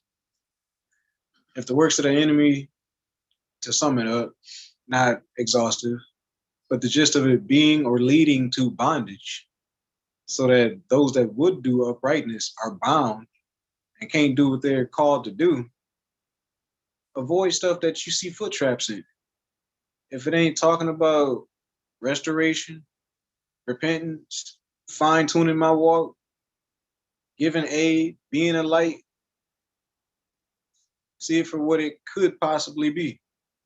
Because the enemy lays traps. Like I've seen some cunning men with a lot of biblical knowledge, and they lay traps, hoping that you don't see it coming, so that you get roped up in the middle of the conversation and then boom, catch you with the hook.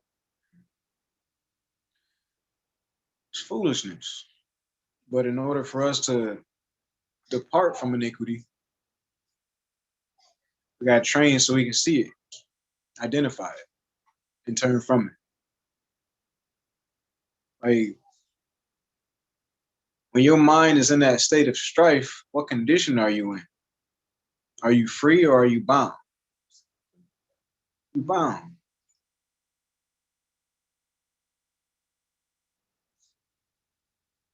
And the servant of Yahuwah must not strive, but be gentle unto all men, apt to teach. I ain't even thinking about being gentle when I'm in a state of strife. Whether it was with my wife, somebody outside the house, whether it was with the oldest children. Like, I'm in a state of strife, I'm not thinking about being gentle. Like, that's not even on the table. And the servant of Yahuwah must not strive. You got to be fit unto the warfare that we in, not forgetting how we war. Like, we war by setting the captives free, or being a manifestation of liberty. That way that in the darkness can draw into the light. But be gentle unto all men, apt to teach, patient, in meekness instructing those that oppose themselves. Doing our best not to be offended by somebody's misconduct, realizing that they're only opposing themselves. In meekness instructing those that oppose themselves. If Yah, perchance, will give them repentance to the acknowledging of the truth. So in order for them to repent, they have to be able to perceive and acknowledge the truth. And that they might recover themselves out of the snare of the devil, who have taken them captive, who are taken captive by him at his will. Bondage.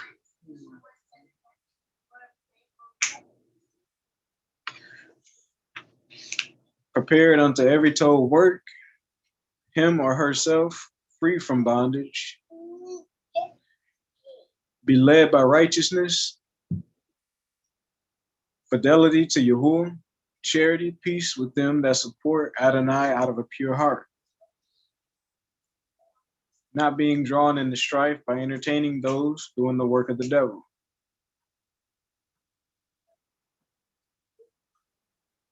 Being bound, we are unfit, not apt to teach. In meekness, pleading with those who contradict themselves. If there is a chance, Yahuwah will grant them repentance to the acknowledging of the truth, that they might recover themselves.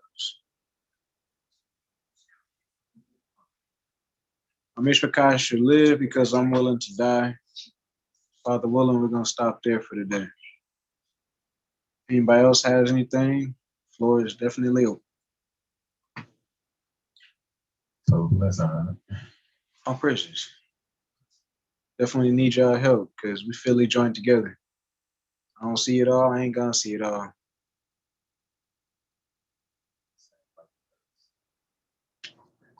That's what it's for. The body be fitly joined together. That we might be perfected. Yep. Perfecting a shame. All praises. It's a big deal. Definitely much for self-mastery. That is the goal. If we can just dangle that before our eyes, like self-mastery. Yeah. What you said was powerful. Protecting your neighbor from you yourself. That's what these things are for. That's what the laws are against. Your misconduct. Mm-hmm. So if you set yourself up to protect others from you, ain't no law against that. Yeah. Man. And I was thinking about it while I was, still I had stepped away for a little bit. I'm like, that's what the tithe was for. When we think about it, in essence, like in actuality, like when we look at that way back in the day, that's what the tithe was for. That's why it's applicable now, but it's not applicable now. It's not applicable now because the Levites in these churches, it shouldn't be going to where it's not needed, in the same manner, but at the same time, it is applicable now because the principle was, all right, these particular people, they don't have anything. You, at the very least, are going to take care of your brethren. That's the purpose of the tithe. You about to take care of your brethren because this tribe was the one I chose to deal with all the matters of the tabernacle, to deal with all the matters of Yahweh, the ones who I chose. They can't grow, they ain't got no land. They got houses, yeah, they got suburbs, but they ain't got land like y'all. They're not gonna keep no cattle, they're not gonna keep no farms, they're not gonna keep none of that. They're going to keep my house. So you at the very least are gonna take care of your brethren. You're gonna take care of them so that they are not going without. If we had that in us innately, it wouldn't have to have been no tithes. If we had that, it wouldn't have to been instructed in the law to that degree, if we will understand that principle of, even protecting our neighbors, even from ourselves, but protecting them from, destruction. I don't know how to put it, from being butt out, I want to say that word out, protect them from being, left out. Yeah. And when we had that innately in us, and it wouldn't have to be put in the law. But that's the part that, just speaking in the same vein of what you were talking about, that's even the purpose of what that tithe and stuff was for. Mm-hmm. And the alms, same thing. Make sure somebody else is taken care of. But that tithe being the requirement, because you required to take care of even your own nation. That's a requirement on you. Because it wasn't supposed to go to just anybody. No, it's supposed to go to the ones who have they don't have purposefully, because they're in this particular role. So that's why you take care of them. Everybody, that same situation is not applicable to people now. So that's why it's not like tithes. It's not necessarily applicable in this day and age per se, but the principle is still applicable, Yeah, you may not have a field of crop, or you may not have a lot of livestock, but if Yahuwah then allows you to slide into a position where you can help somebody, there's still a blessing in practicing setting something to the side for that. Mm-hmm. For the purpose of giving somebody that boost they might need. Sometimes it ain't even financial. Sometimes it's just some encouragement or some time, a listening ear, whatever it takes for somebody to get unsnared. Yeah. I praise it. Yeah, that's what it made me just think of. That's the way, not just to harp on that, but even that had a purpose beyond what the surface of it was. Not just to give away some money, 10% of what it literally had a purpose. You're supposed to take care of those who cannot take care of themselves, who cannot do for, you supposed to, that's what it was. It's a form of dying to yourself. Mm-hmm. Because you want to keep your little crops, you want to keep your animal, you want to keep but no, you have to make sure your brethren at the very least is sustained. You have to die to yourself in that manner and make sure they are sustained in some way, shape, or form periodically. You have to do that. Well, that's what we're getting back to, and realizing that we're people. Mm-hmm. People take care of their own. A household takes care of its own. People recognize, no, wait, we're part of the same house. Yeah. And it's powerful. See, a 3-cord strand is not easily broken. That cord got 17 strands, 255 strands. Sever that. Strands, making another 3-cord strand. That, yeah. All praises. I was just gonna say, because with the letters, I wanted to, I trying to find a balance, but in Torah, according to, when it comes to the verse 24, some of you who must not strive. So what does Torah say? So I was looking at Shemot or Exodus 21, starting at verse 18, it said, and if men strive together and one smite another with a stone or with his fist, and he die not, but keepeth his bed, if he rise again and walk abroad upon his staff, then shall he that smote him be. Okay, I'm about to go to another translation. Sorry, y'all. I can't do this today. I don't have the issue with it. But one moment. Doth thou saith? Mother, no. Thou wearest feathers. I'm trying to do the correction and I can't. Oh, gracious. Terrible. Okay, here we go. All right, Shemot 21:18. And when men strive together and one strikes the other with a stone or with his fist, and he does not die, but is confined to his bed, if he rises again and walks about outside with his staff, then he who struck him shall be innocent. and he only pays for lost time and sees to it that he is killed completely. So right off the bat, he's saying, this striving it's not something told that we should be doing because consequences are occurring apparently. You have people who, if someone's confined to their bed, then that means they're not able to work, they're not able to take care of their business. Yeah, might lose their whole field. Right, and then of course, what if he rises again, walks, you have to pay him for the loss, until he's completely healed. Verse 20, and when a man strikes his male or female servant with a rod so that he dies under his hands, he shall certainly be punished. So again, acting out in your anger, someone can die in that. What happens? You'll be punished. Could have just sold yourself into slavery. You can't pay that man's bills. Yeah. Right. Verse 21, but if he remains alive a day or two, he is not punished, for he is his property.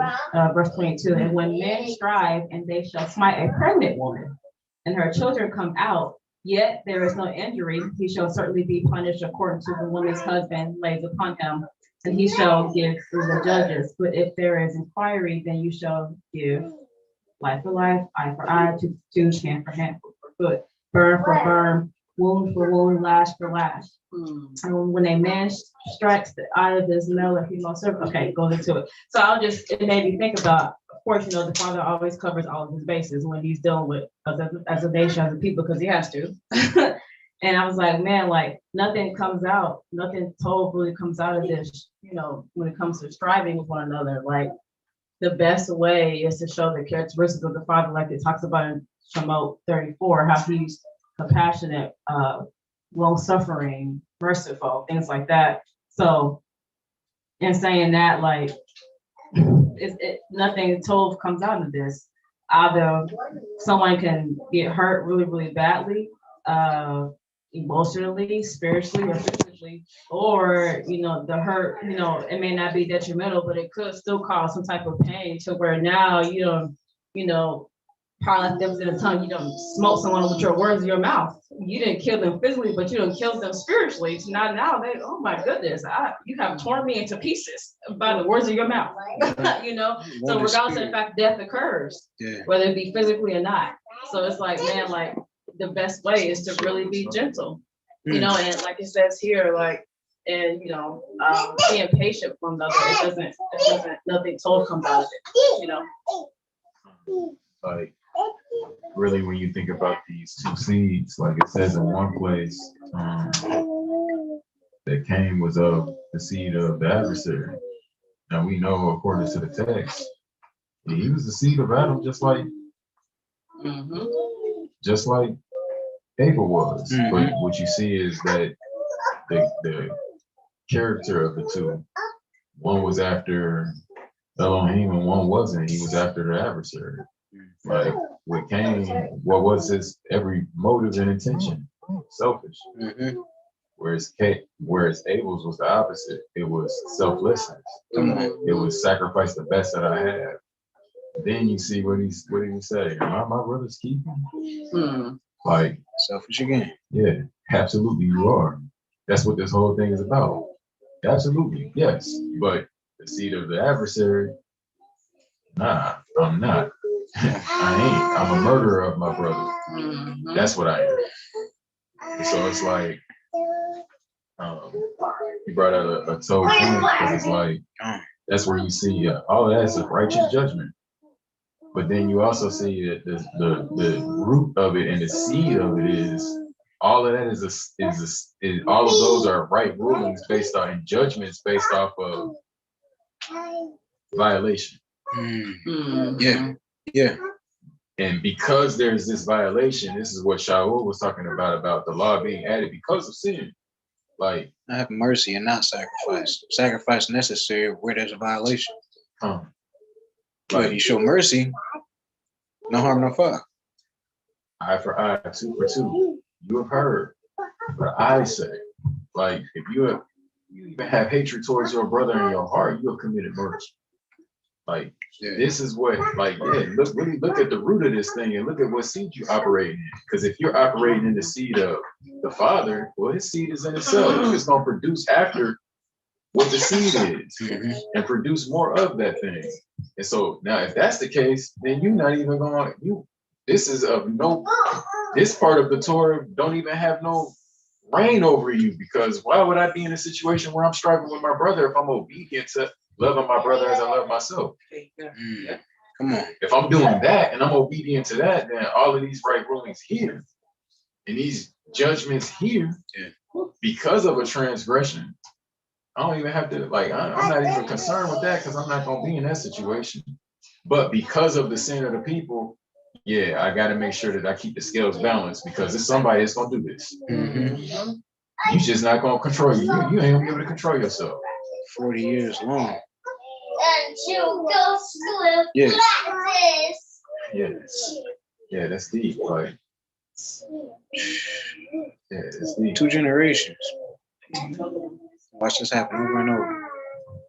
And then, initially in Proverbs 25, 8-9, do not go forth to strive in haste, for what would you do in the end when your neighbor has put you to shame? Plead your case with your neighbor himself, and do not disclose the secret of another. That's another one. Gossip and slander. Let me tell you what this person did. But that's between you and him, or you and her, or her and her, whatever. Like, you know. So again, like, okay, you have all fine. First and foremost, you know, remember, our ought should be according to the Father's ought, you know.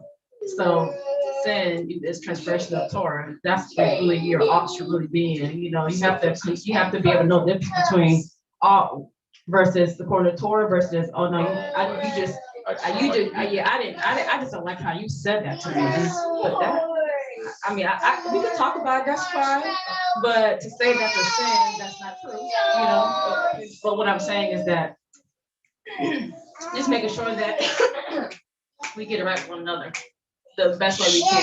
You know, you got any contentions or whatever, we can talk about it. Let's talk about it. We don't have to go gossiping and slandering or not. Let's talk about it. I'll put my stuff on the table, you put your stuff on the table, then in the middle of that is Yahuwah's word. What in the best way, what does the Father say about this? And let us agree, you know, on Yahuwah's word, and let us be a lie and let Yahuwah be true. And you know what I mean? And just get it controlling our emotions and our flesh, all that. But yeah. That's powerful. Yeah. Because that's your Mishpacha. They're going to live if you're willing to die. But if you aren't willing to die to self, that's a part we're going to get to. Like, the flip of that, if it come down to it, I'm going to live even if my Mishpacha die. Even if they got to die, I'm going to live. Like, that's tied to that Babylonian mindset. He's saying, come out of her. Like, no, we can't move like that. Come on. Not if we're trying to make it to the quote unquote make it to the kingdom. Right. Like, and this is all contingent upon if we want to observe the Most High's kingdom, if we want to be a part of or partake, I can't say observe because it comes without observation.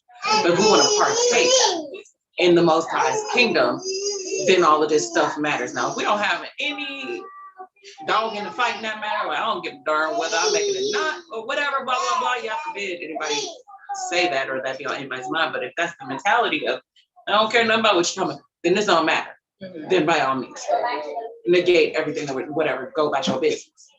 But if we call ourselves wanting to partake in the Most High's kingdom, wanting to be a part of that number that he considers his bride, then this is necessary, it's pertinent, it matters, it's a thing. And I like that scripture that you brought out, you know, in Exodus about the striving. Just because you have to think. That's what when I was going over the law and stuff. Oh, sorry. When I was going over the law and stuff with children, one thing that I had noticed way back then, like, the law is literally only put in place so that we think twice about ourselves. Like, to sum it all up, this is like Hamashiach. Like, the law is literally just put in place so that we think twice about our actions and how we are interacting with one another. And so when we look at that striving situation, you literally gonna have to think twice about that. Do I got bail money today? Not only do I have bail money, But do I have hospital bill money? I'm willing to go into bondage or servitude. Back then, I can't pay the can I take on cost. your work? Can I take on your land? You're right. Can I take on Your animals, take care of your animals, your land? 300 acres. 3,000 oxen. I'm struggling just to keep my one donkey going. Right, Come like, on, like, can I really take your responsibility? Can I step in your shoes and still maintain my shoes? Can I do that? Somewhere along the lines, like we really stopped thinking like that. Like, and again, it's because of offense. Look at the whole fringes situation, because somebody went out picking up sticks, doing work that they wasn't supposed to do on the Sabbath. And not only was they doing it, they didn't care that they did it. Didn't care nothing about what the Most High says. So now, nope, wear these fringes that you don't forget. That's right. keep your heart. All So diligence. because of offense, this is why the law was given. But if we would think twice about ourselves, we would have to like, I ain't gonna say we wouldn't have to give no law at all. No, but like it would have, what's understood wouldn't need to be explained. But we wouldn't understand it. Still don't understand. We think it's fair or we think it's right. Dog eat dog world. That's not how the Most High set it up. That's the seed of the enemy. That's at enmity with Yah's seed. The enemy says dog eat dog. Baal said dog eat dog. Malak says dog eat dog. The God, whoever it is, whatever, says dog eat dog. Right. Most High says, right, super free. Come on. But the Most High said, no, dog is unclean. Don't eat no dog. Feed him something else. No, just like, no, Most High said, take care of your neighbor. It's not dog eat dog. He said, I'll put sufficient out here for everybody. He said, the poor will never leave your land. He said, I put sufficient out there. He said, don't glean your corners. He said, don't shake your branches. That's for the fatherless, the widow, and the stranger. He said, take care. It ain't dog eat dog. He said, you take care of them. You are your brother's keeper. If you represent me, if you right, says Jehovah. And it's like, that always comes to my mind when we think about like just little things that get thrown out here and they're like little catchy little catchphrases and it sounds so on the surface, but it's really wicked when you really think about it. Equality. The Father, nothing about the Father is about equality. Kingdoms don't operate off of equality. Come on. That's not how everybody do the same thing and everybody get the same thing and everybody, that's not how that works. It sounds told on paper, but it's dysfunctional. It doesn't function properly. Like, nah, righteousness is equality. When you look at it that way, then I'm justified when there's somebody poor and I don't get it. Because I say, hey, we all started off equal in the same spot, and whatever you ain't got, bro, you ain't got, and you should do something about it. I gotta get mine, you gotta get yours. That's equality. Come on. Right? Come on. Hey, if we equal, why should I reach in my pocket and give anything to you? The same thing I'm doing, you gotta find out how to do it. Yeah, listen. That's equality. Yeah. But the Father is not nothing about equality. It's cover the naked. Equity. Equity. Sacrifice what you got because I gave it to you so that you can give it to them and disperse it. And there's a reason. It's all in my hands. If I wanted to just give everybody this even portion, this even allotment, I could have done that. But I didn't choose to do it that way. Like, even when we even think about like some of the things that it sounds told, some of the movements and things like that's all of the adversary. We gonna go on march and we gonna fight for our equality and all of this stuff. And it doesn't work that way. Like, that's not even. And it ain't gonna solve the problem, the actual issues at hand. Because the issues are rooted in spiritual things not being understood. And it's deeper, like once upon a time, before equality, we was in a little bit better shape as a people. Come on. Because we had each other, and it was like, yeah, this is not. So we It going. was easy to see. We all we got.